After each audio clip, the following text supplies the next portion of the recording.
My name is Damian Lawler. I'm a hydrologist and a fluvial geomorphologist. And in 2013, I was appointed as Professor in Hydrology at Coventry University. Earlier this year, I was made co-director of the new University Research Centre, which is the Centre for Agroecology, Water and Resilience.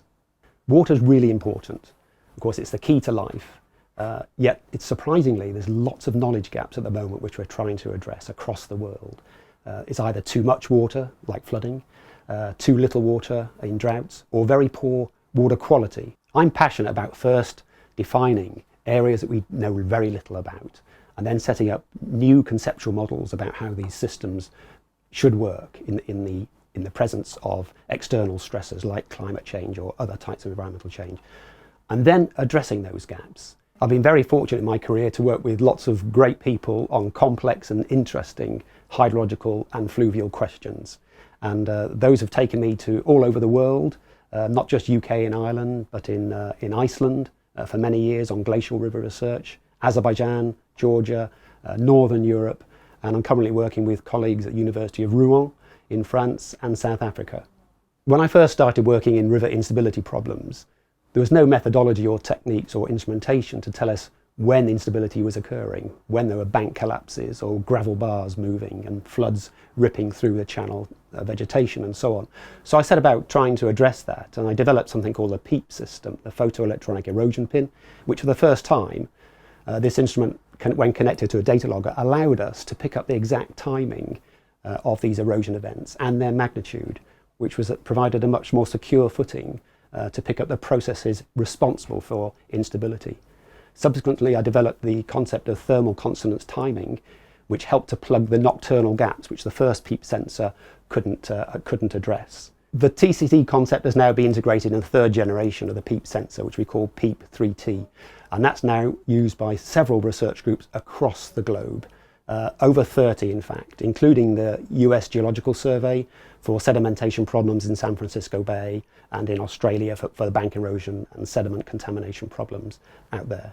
One of the areas that we're really trying to develop now and recruiting to this is the impact of recent climate change, say over the last 50 years or the last 300 years, on river flows and flooding and drought incidents in particular. So we have several projects going with colleagues in France and South Africa and the UK in that field.